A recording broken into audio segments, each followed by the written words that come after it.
let's move on to our President, Charlene Gray, who is going to do a welcoming tonight. Hi, everybody. It's so great to see all of you on the call tonight, or to hear you and to see where you're from.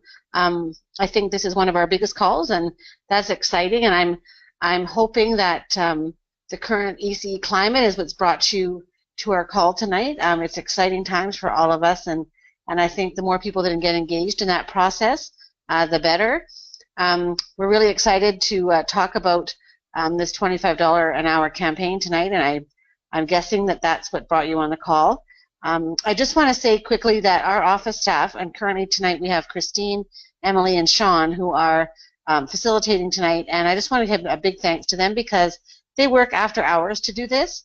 So we really appreciate the fact that they do that so that we can call in at the end of our day. This is my first term as president, and I feel so lucky to come in at such an exciting time. Things are happening daily and every moment, and I hope that you'll stay engaged and offer your input because we're going to need it. And just welcome from the board of directors. All of us are from all around the province too, and we're all volunteers, and we're excited just like you are. So warm welcome to all of you, and I'm looking forward to the call. I'm going to just move into the presentation part of our evening. Tonight we have the former ECEBC Executive Director Sheila Davidson, who worked with the agency from May 2007 to May 2010. And tonight she's going to talk about the $20 an hour campaign and give us the history of that. So welcome, Sheila. I'm going to turn it over to you. Thank you, Sean. I was really pleased to be asked to do this, and I have to say it was fun to go back over the history of 2007, 8, 9, when this campaign was built, and while it certainly didn't end in great happiness at $20 an hour, I think the work and the foundation that was done at the time will be helpful today as the organization and ECEs throughout the province move towards a $25 an hour goal. So it was also great to listen to everybody introducing themselves, because one of the great things about ECEBC is the cross-province representation that comes out. And I remember visiting Port Alberni, was one of the largest turnouts. It was a big auditorium, and I think there was, 60 or 70 people in the room. At least my recollection is that.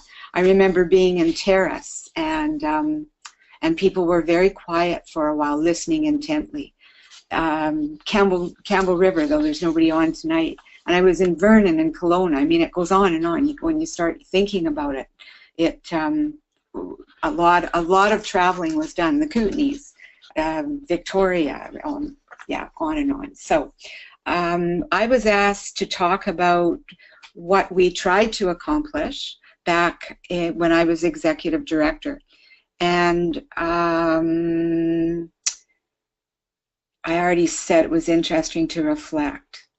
So in 2005 and 2006, childcare in BC was continuing to struggle with a lack of funding, a lack of government support, and generally a provincial government that was not supportive of childcare, of early childhood educators, and certainly wasn't looking towards developing any universality within programs and execution of those programs.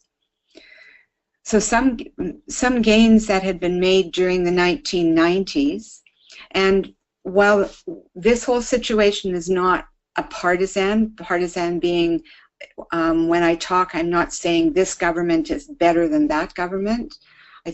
I think it's important to point out that throughout the 90s into 2001 in the province of BC, the NDP was in power.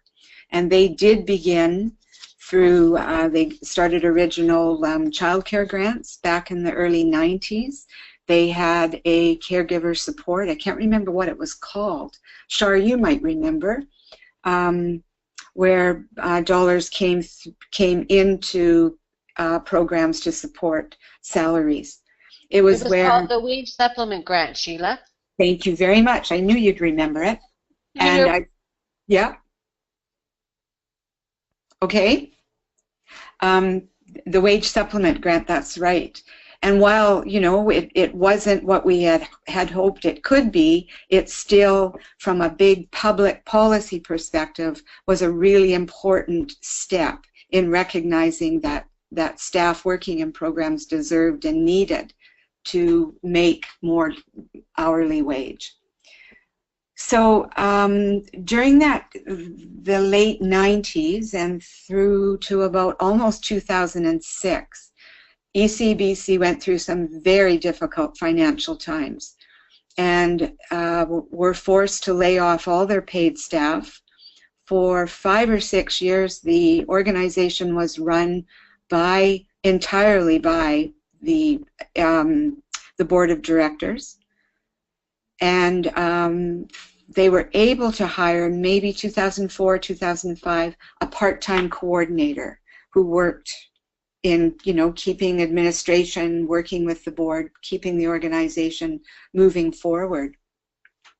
And that was a really, really hard time. It was a hard time for childcare programs, and it was a hard time for this organization. In 2007, an amazing and wonderful thing happened, and that's when Van City Community Foundation made the decision to fund ECEBC. And dollars were given actually by the provincial government to Van City Community Foundation, and we were invited to discuss what we would do with that money. One of the first things that was done was hiring an executive director, and I was fortunate enough to be the person who was hired. Another thing that came out of that money that many of you will remember and some of you will have experienced is the leadership program. The other was that dollars were put into a bursary program, and ECEBC, for the first time in many years, was able to become more stable from a perspective of having staff and being able to offer programs to members. At the same time in the province, there were a number of rallies being held because people were getting really frustrated with what was not happening for childcare, how early childhood educators were not being recognized and respected for their work. And these rallies were pretty well attended. They happened throughout the province. In Nelson, at one of these rallies, Tony Hoyland, who had become recently, at that time, the president of ECEBC. Here's lovely Tony smiling. And at a rally, Tony got very engaged and threw out to the people, I'm putting my fist up as I say this, you people deserve to make $20 an hour. And the crowd went crazy.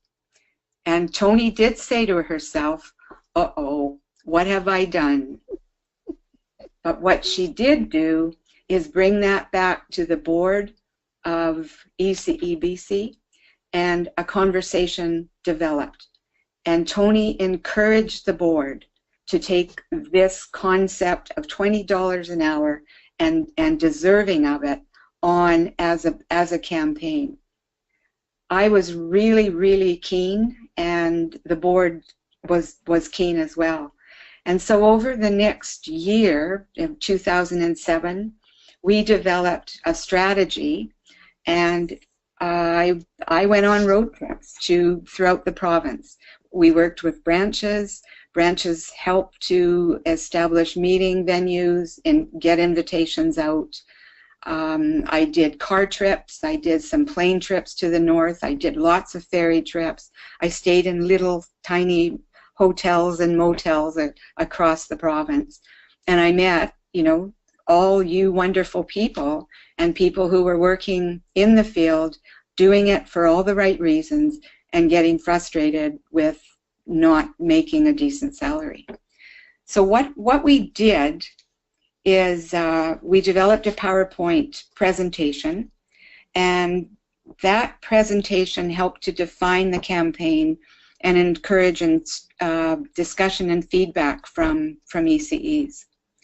And it was during this time that the statement, "Standing Strong Together," became a symbol of what we believed the organization with its members could accomplish. And another piece that was one of the center sort of PowerPoint pieces that was put up was a Kay Britton statement. Kay Britton was president of the organization when it was still the BC Preschool Association in 1975. And I'm going to read this because it's what I used to do when I was speaking to people, and I think there's so much power in this statement. "We are determined that the children entrusted to us shall be housed in quality facilities that meet the children's and teachers' needs. We are determined that our salaries shall rise above the poverty level. We are determined that support services for children, parents, and teachers should be available immediately on request. Too many of us have seen 1 or 2 years go by with nothing except the teacher's efforts being extended to help and rehabilitate a child in need." Kay Britton is gone now. Kay Britton was one of the finest women I've ever met. I had the pleasure of working with her when she was doing consulting work for the government. And she was very strong, very powerful, and very kind and very soft and gentle. But she had a vision, and she was able to put that vision out. The thing that makes me so sad is that 42 years later, we're still in a very similar place. And we're going to talk about that a little bit later, but I'd like you to reflect on it, not from a place of being discouraged or beaten down, but from a place of empowerment. Because if we hold on to what Kay said, if we believe in what she said, and I think most of us do, it gives us strength. It gives us strength to stand up and to be stronger. So there was another statement that evicted a lot of anger, and that's coming up next.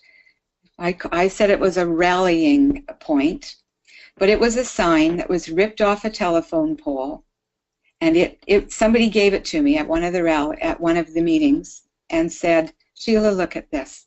And this person who gave it to me said, "I am so angry." Because there we were talking about $20 an hour for educated early childhood educators. And here was somebody who was a dog walker saying they were professional, friendly, and they're very reliable. And they'll walk any dog, anytime, except, of course, vicious animals. And there's the number. So you can see that it's outside of the Lower Mainland. Doesn't matter. I wish I could hear your voices. So let's talk about today and what's different. The collaboration between ECEBC and the Coalition of Childcare Advocates of BC began in 2010 with the development of an integrated plan for early care and learning. And that plan has been pivotal in changing public and now government support. After many public, community-based discussions, the plan morphed into the 10-a-day plan. As I know you all know, it is a comprehensive, detailed, and well-researched plan which lays out an implementation towards a complete, publicly funded, universal system of early care and learning. You will also know that one of the cornerstones of that plan is the education and remuneration of early childhood educators. Now clearly, with a relatively new government in Ottawa, who have committed dollars to early care and learning, and now our very new government in BC, who campaigned on developing 10-a-day childcare. The situation is much more conducive to success. While in many ways our work is just beginning, it is heartening to know that we have the opportunity to work with a government who supports our vision. However, we must be vigilant in ensuring that they stay true to their promises, and we must be prepared to speak out if they do not. So I'd just like us to reflect. I'm almost finished, but I'd like us to think about change and to recognize that change is not easy, and it requires us, both collectively and individually, to take risks. And we find, as early childhood educators, this very difficult. We inherently are people who don't like conflict and who believe very strongly in the caring aspect of our work.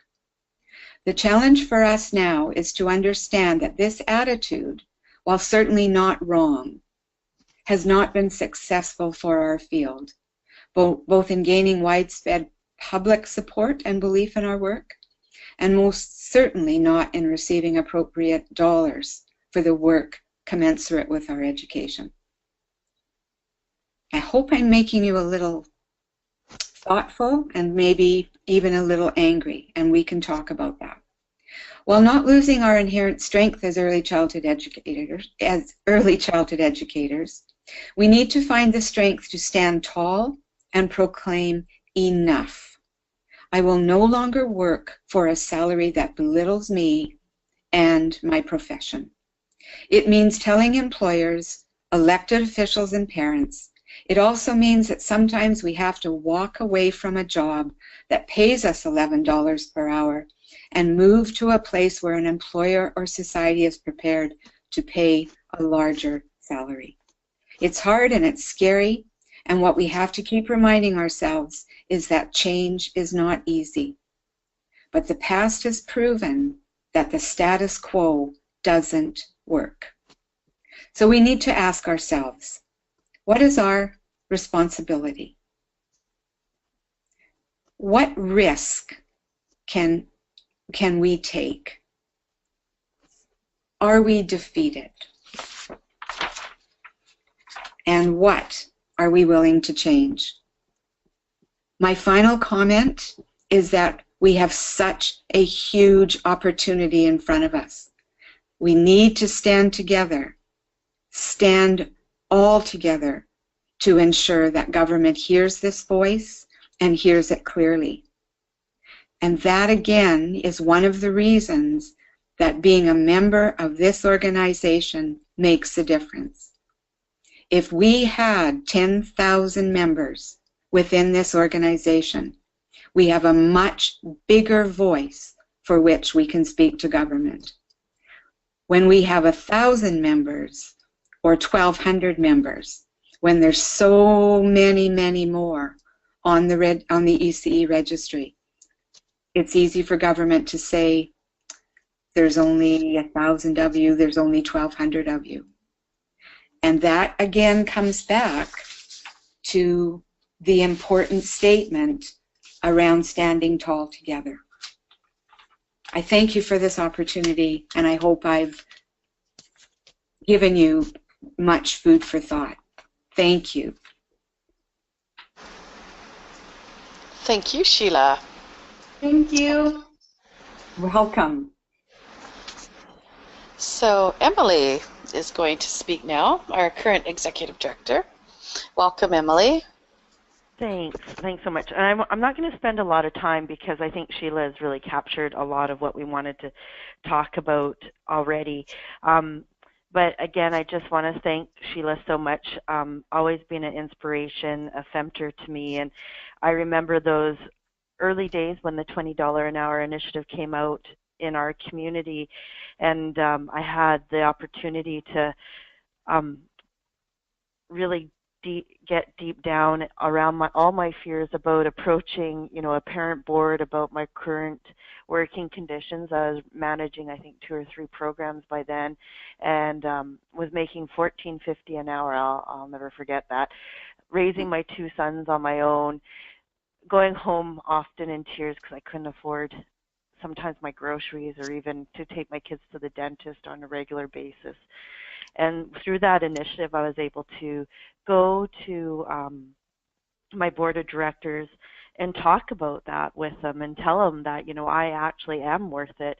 And the $20 an hour initiative just actually brought it to focus. And it wasn't that those parents didn't want to pay us more, it's just they had no idea. And that was the biggest thing. They were just like, are you serious? Like, you have all this education. Do you have this? Do you have that? And so they took that back and they took it to heart, and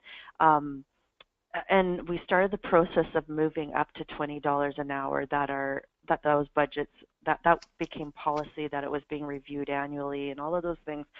So it had a huge impact on me personally, and then now even in my own role. So I'm happy to start with this slide here because I think it's easy to say, or we hear this a lot, and I know different students have heard it, or people going into different placements, that, you know, these people, ECEBC and the Coalition of Child Care Advocates, have been talking about this for 30 or 40 years. Nothing's going to change. It's always going to be the same. And the reality is things really have changed. And it might seem, and some things slower than others, but I think over the last 7 years since we started this process, we've seen huge amount of change. And I'm shocked every single day. So I see when people like the Slocan Valley, which I'm happy that there's lots of you on there, are out in the streets talking about what we deserve. And what we have now is that 10-a-day plan. So people can criticize it, critique it, can do all those things, but we never had a plan in place before that people could actually do that. So we had that. We were able to influence dialogue and research.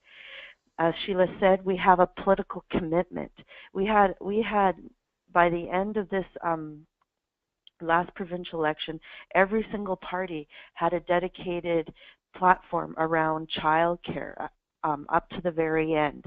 And so, as Sheila said, we're at a place of empowerment. We're at a place of hope. We're at a place where now we have the state. We have a minister, Katrina Chan, for the state of childcare that's meeting with stakeholders. Where there's childcare is in the media every day right now. In the question period time at Parliament, they're talking about the 10-a-day plan. All political stripes are talking about what does childcare mean. So we're at a different place, and that's an exciting time. Sheila is absolutely right. Us standing strong together will have a huge impact.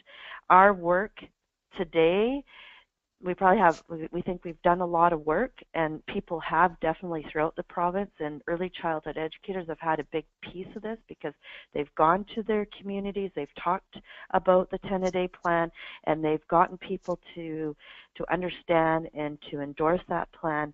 But as Sheila said, again, our work has just begun.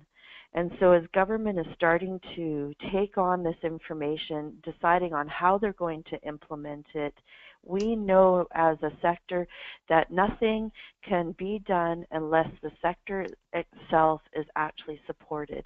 For too many years, the sector has taken the brunt, taken the burden of trying to create a robust quality system, and often on the backs of those early childhood educators.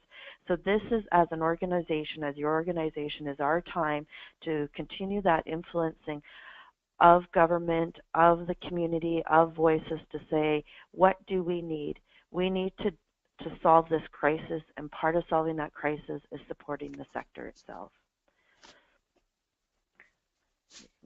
So we are moving forward. So we have some strategies on moving forward and how we can support the sector to continue on with our strong voices. So we are developing a $25 an hour, not and hour there, but in 27 to move this forward. So we plan to release this $25 an hour campaign as of November 3rd. So we're going to use it in November to move forward the whole process leading up to National Child Day. So so what we are doing, we're actually committed to educate and inform the public and the families at all levels of government through this $24 an hour campaign.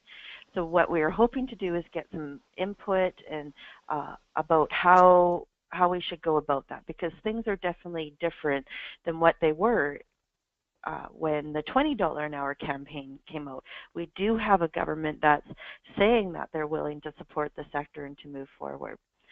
So what we have done is gathered more information from cross sectors through our partners in other parts of the country, such as listening to Lindsay McDonald and Alana Powell from the Early Childhood Educators of Ontario and other things internationally. So they have worked on many other different kinds of campaigns throughout their own jurisdictions to talk about professional pay and a decent workforce for all. So we're taking those strategies and implementing into the work that we're doing.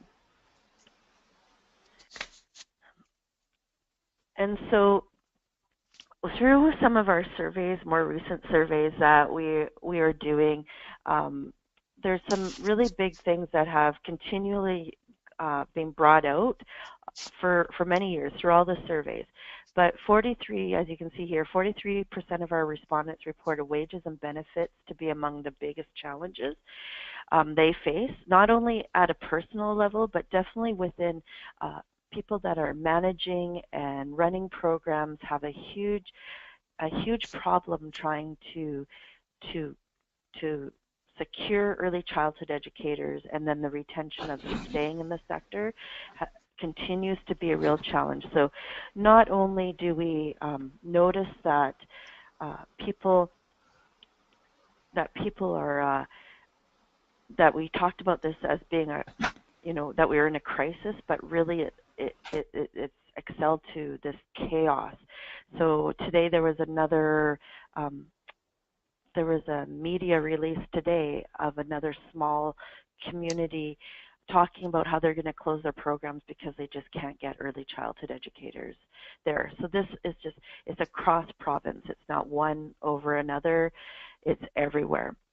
We do know that that the sector in 2016 showed that benefits for ECE have remained stagnated. So not only the wages are slowly going up, not to meet what the inflation rate has been over the years, but that but the amount of the benefits has actually stagnated. So where people were starting to see benefits within their programs, a lot of those have either gone or there are no new ones. So we know that the $20 an hour initiative gave us there was some good news. Things started to change, even like within my own personal story, where we saw increases in the wages, especially for those in the 10-plus years that had responded. But the reality is there's a vast amount of early childhood educators that just don't make a living wage.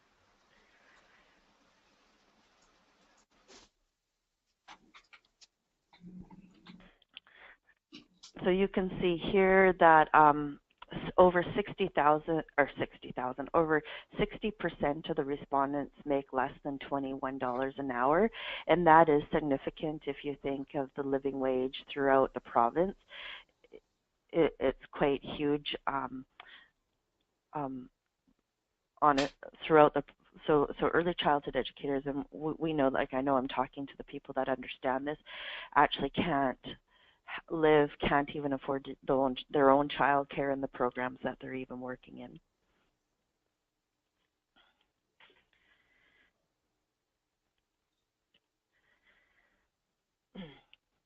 So this is actually right from the $20 an hour campaign. So where us as educators, if you're involved with that, we would put, we actually were doing up these posters that said, "Hi, my name is," and you fill it out. So it can initiate these discussion with other people and really talk about why it's our time to speak and advocate for the field that we love.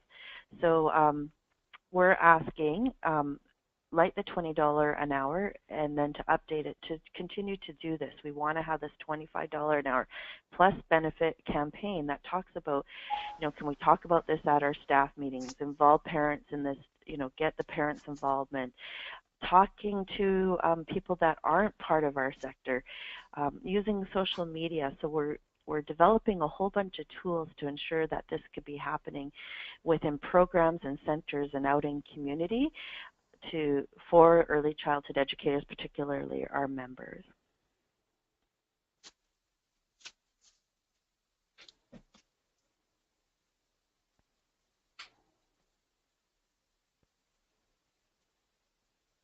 So these are the questions. So I know I'm sure there's lots of questions for Sheila, myself, about moving this forward, but we want to ask you questions too.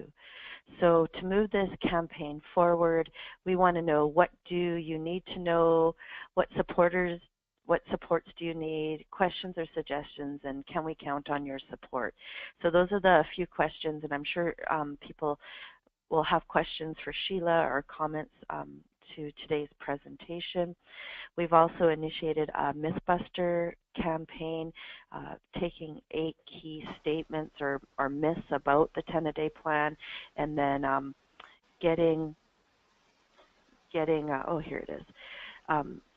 So sending that out to community, to our members, and asking them to share that as well through social media, through parent boards, through newsletters, share it at staff meetings, so that people are really starting to understand that there are a lot of myths about the plan, and then us giving us the facts to support that.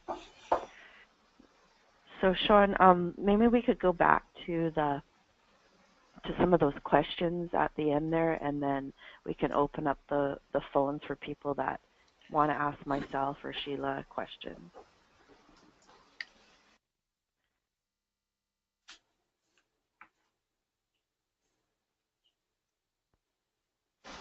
This one?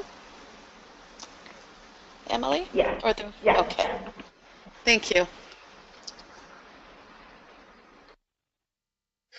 Hello, it's Friday. How's it going? Hi, Friday. Hello. I guess I'm just hearing about so many people who are leaving the field now because they literally can't afford to work in our field, which I understand. I'm not a parent and I can't really barely afford to work in our field, and I really, really sympathize with people who are raising children on this income. And I'm wondering if you guys have any, solid words of encouragement other than, the same statements I've been, making and trying to show compassion and saying stay with it, and we're getting closer, and it's, it's coming, and some people are saying, yeah, I heard that with the $20 an hour campaign, and I'm still working, and I've never hit $20 an hour, and it's emotional, right? And it's hard, and I'm wondering what kinds of things you guys say to people to help them stay engaged and stay inspired, and even if they have to leave the field for now or whatever for financial reasons, how to encourage people to stay strong in their advocacy.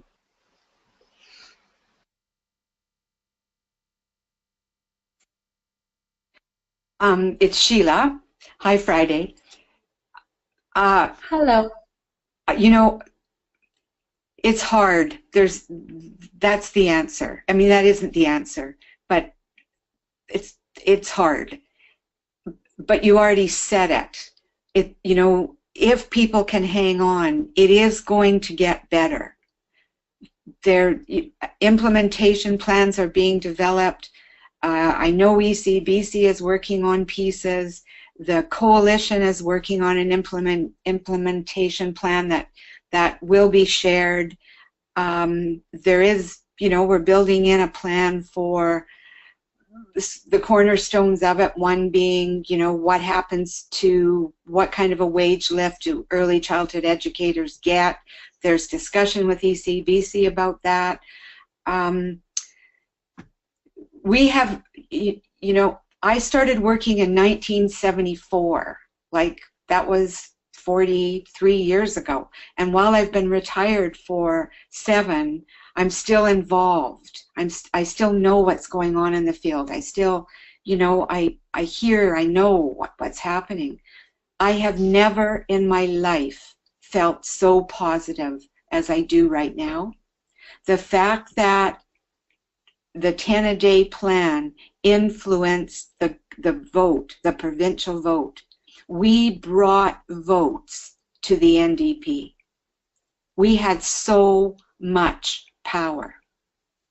And we can't let that go. If we can find a way to hold on, to keep saying, to keep doing, change is so close. It's my heart speaking. Yeah, thanks. I'm sure Emily and Shar have something. Can I just say one thing? During the question and comments, if people have something they'd like to say, if they could put up their hand, and then I'll mention your name when it's your turn to talk, just as a way, because we've got 20 people on the call, and we want everyone to have a fair turn. Okay.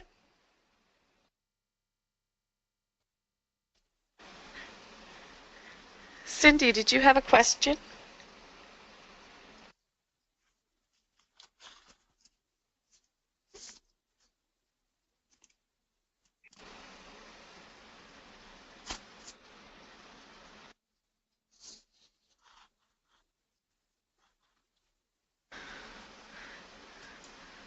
Charlene?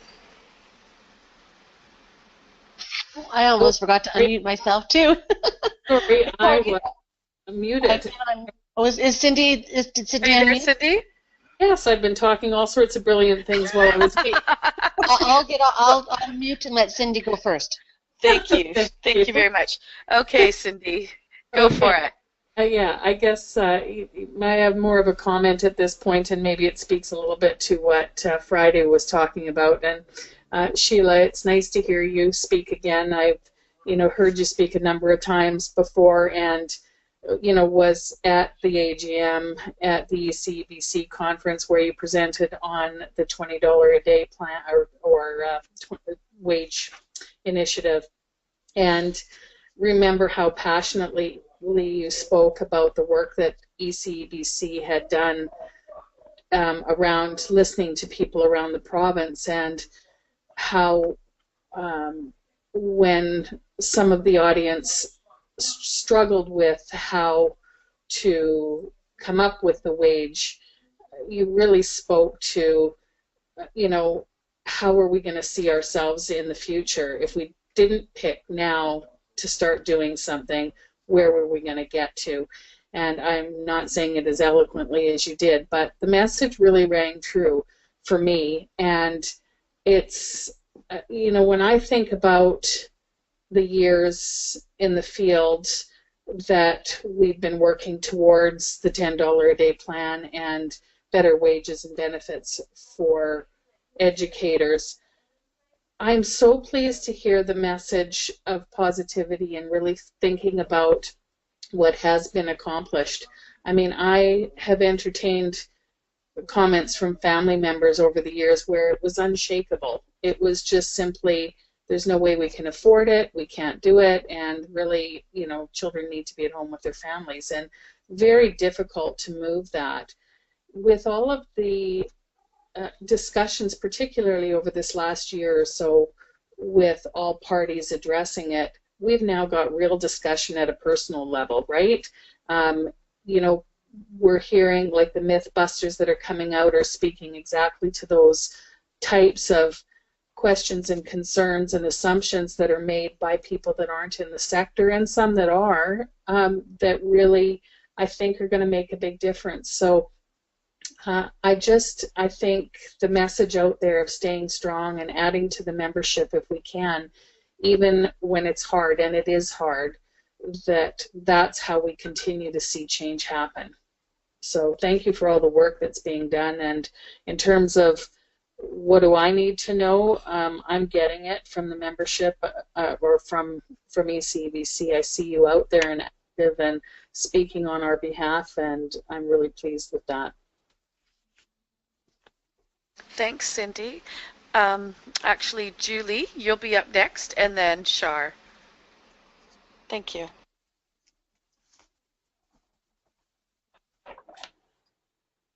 So Julie here, and that one of the things that in the what do we need to know, or how can what support do we need, and I guess for me, I've been in the sector for many a year, and I participated in the walks and protests back in 2002, and saw ECEBC and early childhood education on the verge of acknowledgement and moving forward, and with the shift in government that didn't happen. And my concern is that now we have a buy-in provincially, we have a buy-in federally, and but if it's a slow-moving process, in 4 years' time, we're going to be in the same position we are today, and that's my biggest concern. And then in regards to wage and I don't know where ECEBC sits with it in that we're talking about creating acknowledgement and awareness and raising pay across the sector, and but even provincially, there's an acknowledgement of early childhood care and education that is funded with a wage structure for programs such as Strong Start, and that there's not designated dollars within the provincial funding structure that goes to wages. So individual centers may or may not choose to take funds from the operating grant to supplement wages. So I guess lots of questions on how we move that forward and how we retain the dollars to wages, and that in order to keep people within the sector. I would say in the last 5 years, I work as a administrator in programs, and it's been the toughest time in my career to retain people in the field that have the excellent skills and abilities, because they're drawn out by the enticement of wage elsewhere, and those are to programs that are government funded, that are child care linked, such as Strong Start, such as supported child care, and yet where the grassroots work is being done, the funds never seem to make their way there to create security and jobs for people to stay in the field. So that's some of my thoughts. Thanks, Julie. So Shar, and then Natalie, and then Terry. Thanks, Sean. And I just want to respond just a little bit to what you were saying about the wages going for Strong Start facilitators and supported child development as government-funded agencies.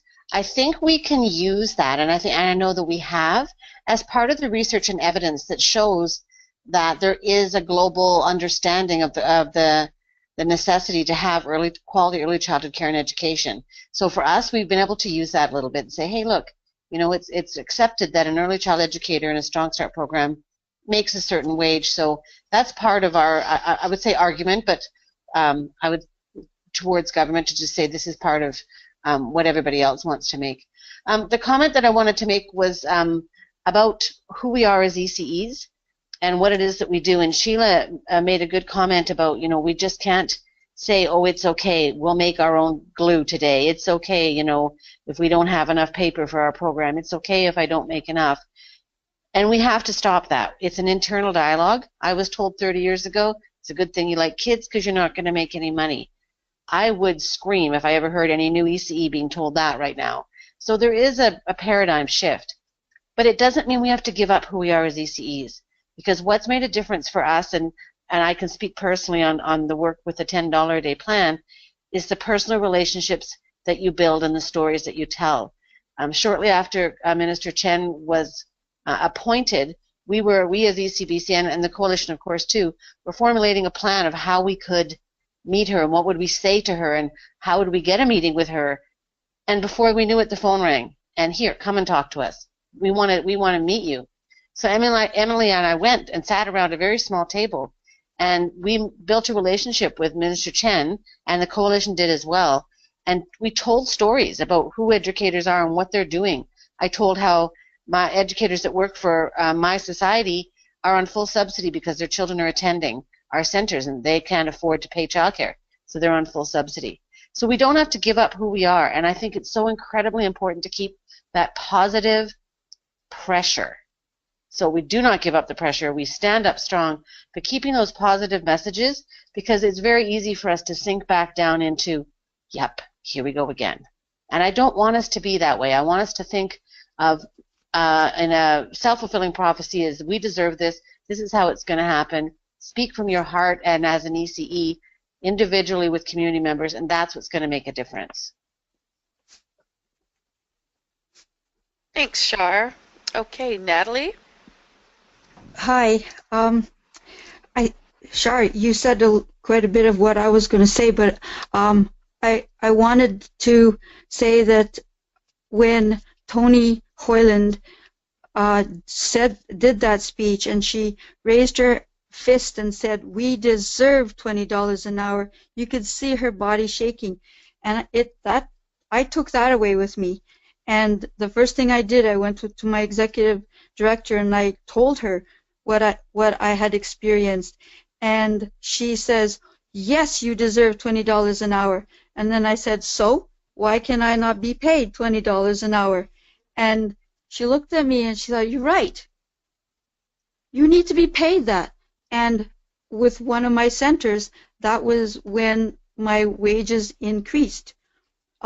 Sharing with communities and sharing with people, I think sometimes we talk to people and we get this, it's not going to change. But like we were talking in the car with Ashley on our way back from the branch, if we look back at the steps that we've taken, they're little steps. They're not massively giant bounds to get to here to there, but those little steps have drawn us from a place where we don't want to go anymore. We are so happy to be here compared to that, but if we continue to take those little steps, we are going to move forward, and I strongly believe that.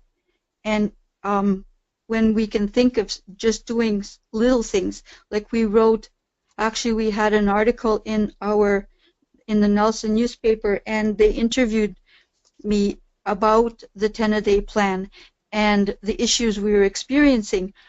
Well, a few days later, I was actually called at my center by a man who lives on the other side of Nelson, and he had read the article. He had searched me out.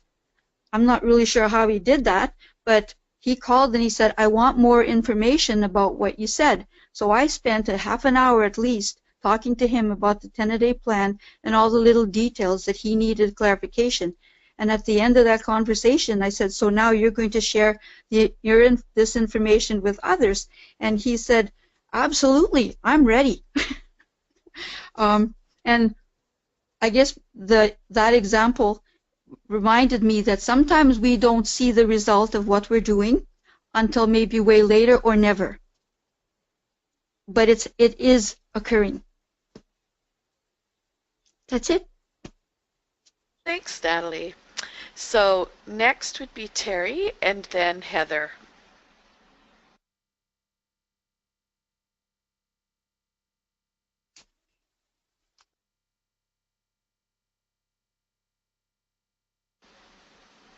Okay, how about Heather? Do you want to share with us, Heather? Hello.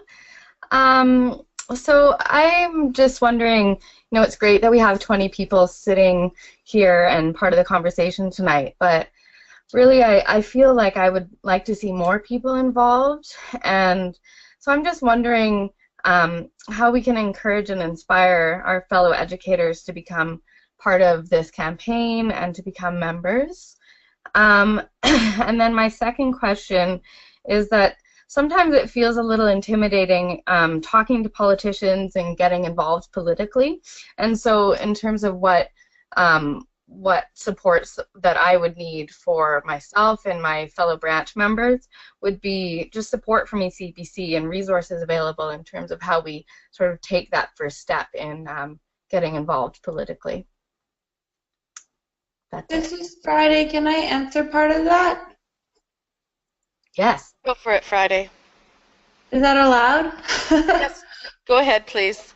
Okay, so in my last town that I just moved from, as far as the second part of your question about connecting with the politicians, because I understand it's kind of daunting, or it can feel kind of daunting. I kind of just picked one of my city councilors actually first. I frankly creeped them on Facebook and went to some local events and stuff and found the one that I thought would be the easiest to approach and easiest to speak with, and I contacted them on Facebook and I started conversations, and we ended up meeting up and talking about 10-a-day plan, and they connected me with other city councilors that would also be interested in speaking with me, and it kind of grew from there. It did end up with Emily coming to town and presenting to city council, and our town endorsing 10-a-day plan, which was monumental if you know the town I lived in. And it really just started with making a connection with one person and just having the courage to do that, and really knowing that city councilors or any level of politicians, really, they're regular people. They're regular people with a big job, but we also have big jobs.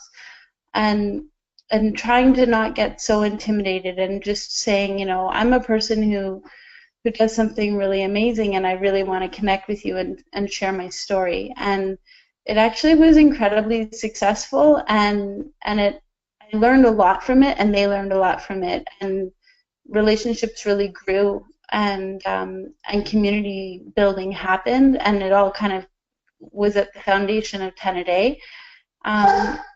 So I encourage you to not feel so overwhelmed and really try to, I don't remember where you live, but pick someone that you might think is like an easy person to approach, whether it be MLA, MP, city council, mayor, whoever, and just go from there. And like, you can literally ask them, like, who else do you think is a good person I can speak with about this? And just kind of take it in baby steps, and hopefully you'll have the same kind of success that I had. Thank you, Friday. Christina is up next, and then followed by Christina will be Heather again. Hi, everyone. Just in relation to working towards getting new members, I think that, branches need to do this, the regular work that we do, events and those kinds of things, and encourage membership through branch meetings. But at the end of the day, provincially, I think ECEBC really has a responsibility to approach government and policies, so that if you are going to practice as an early childhood educator and you want a license to practice, the membership goes hand in hand, or you don't get the license. It's acceptable in all different types of professions, and I think we continue the work we're doing, but I think we really need to put some focus and time into that, because that is how we will get big numbers. And like I said, it's other professions do it, and I think it's just really important to move forward in that direction, to be recognized as professionals in the government's eyes, parents, and I just think until we have to have a professional association. So until we start really advocating for that to become a reality and not a choice, because we have a big staff here, and I hear people say, oh, I should, or I can't afford it, and all kinds of different excuses, and you're never going to get away from that. And so I just think is the bigger plan, and that although I've heard some talk about it, I think we actually really need to start an initiative to work towards that. Thank you. Heather. I think I forgot to put my hand down, but Friday answered my question really well. The only other question that I had was just, you know, how we can encourage and inspire more people to be sitting here and being part of the conversation, which we kind of just talked about in the last question. So maybe we can address both of that at the same time. Okay, and Asha? Hi, can you hear me? Loud and clear. Okay, perfect.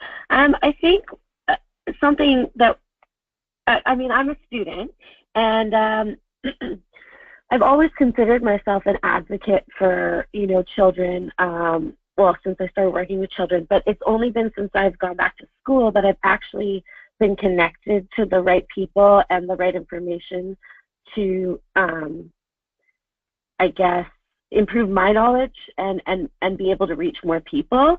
So I think it's important to find a way to really connect the students that are coming into the industry, and to integrate that with kind of more with their learning of our field, I guess.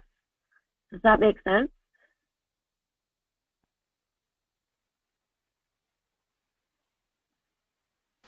It does, yes. Absolutely, yeah.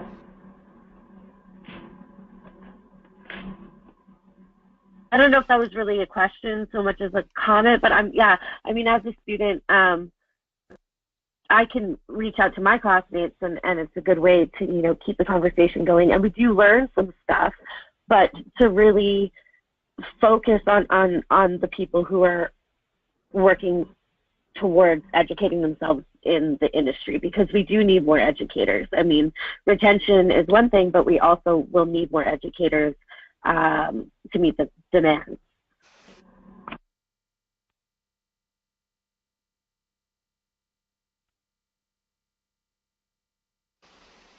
Thanks, Asha. Melissa, did you have something to share? Hi, can you hear me? Yes, we can. Okay. My response was just to the last comment about being a student, and I just wanted to say that when I took my training in at the college here in Terrace, through professional development, that is where I learned a lot of my own awareness around the $10 a day plan, and really in Terrace, I haven't seen a lot of it. You know, you see signs around town, whatnot, but yeah, that's one of my questions is how do we reach out to more of the younger generation of the ECEs in the field. I was very fortunate that I got, like, it's so, I truly believe in the $10 a day plan. I was included in going to the town hall for trying to get the city to endorse the plan, and I think I was even with some of the staff from the local branch. But yeah, that was just incorporating it more into the curriculum of becoming an educator as well. That was just my thought. Thank you. Thank you, Melissa. Now, Natalie, did you have something to add, or did I just not get your hand down?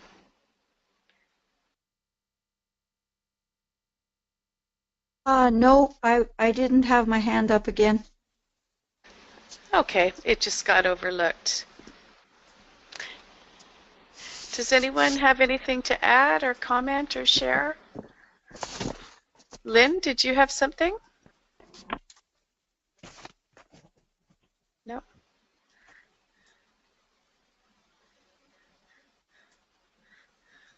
It's funny because I keep clicking on the hands to go down, and they keep popping up. Okay. So Emily, Sheila, did you have anything to add to finish up the call? Any last thoughts? Emily, are you okay? Thank you. It's Sheila.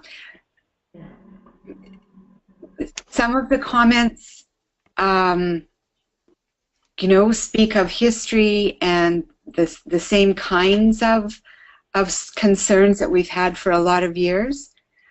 I appreciate hearing that things are changing, and you know, one of the slides that said people are in the 20 to 22 range.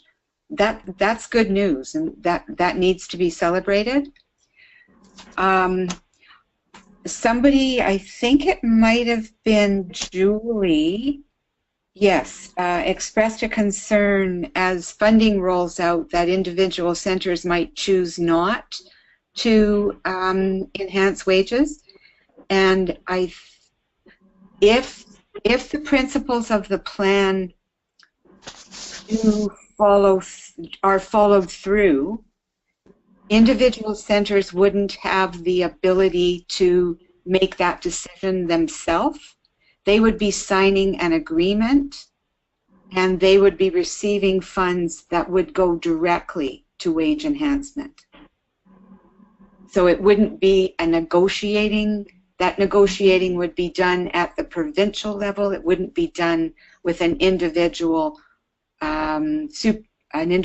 owner or board of directors. So the message behind that is we have to start thinking differently, because it's no longer going to be just about parent fees, because dollars will be flowing into programs that will be supporting the program, supporting caregivers, and decreasing parent wages. Thank you. Thank you, Sheila. I just have Lynn, who has one more thing to add to tonight's call, so I'll bring you up, Lynn. Did you have anything to wrap up the call tonight? Yeah, no, first off, I just want to say thank you. Again, thank you so much, Sheila, for your input and always your thoughtful and reflective thoughts on how we can move forward, as well as all the questions and comments. You know, we will be using this to move our work forward and start thinking about how do we engage the bigger picture, and then calling on you to help us through that. So we really appreciate that. And I did want to end off just to highlight the work that ECEBC has been doing around our education and continuing on that professionalism and moving forward. So very shortly there's going to be an announcement to launch of our second phase of the leadership program that we had. Sheila had mentioned that was one of the things, and I think has had a huge impact. So when I hear questions about how do we connect with government, how do we talk to media, how do we do these kinds of things, we know that educators come from a strength-based place. We are already leaders from all the work that we do with children and families on a day-to-day basis. And so taking those core principles, the leadership initiative was developed to highlight and increase the leadership capacity for the sector. So through the second phase, we have 6 different modules that have been developed, and it's going out as a pilot project to start in October. So anybody that's interested, it will be a fantastic opportunity to be engaged with ECEBC, to develop and hone your skills. So talking about engaging your community, how do we move forward, how do we talk to government, how do we go to the media, all of those things over, I think we're hoping to do those modules up to April or May. But those things, those skills will give you a personal impact. We're creating communities of practice within this new leadership module so that you'll be connected with people across the province. So I really encourage you, or if you know others that you think are ready to take that next step within your own professional journey, to tap into this program, and we're hoping to make it a big success. So the materials go out to you. It will be online. We'll be, you'll be able to get all your professional development within 1 year, and we'll be able to have a whole new group of leaders out in our communities educating and informing public about the importance of the early years and why it's important to support those people that actually work here. So other than that, I just want to say thank you, everybody, for joining us.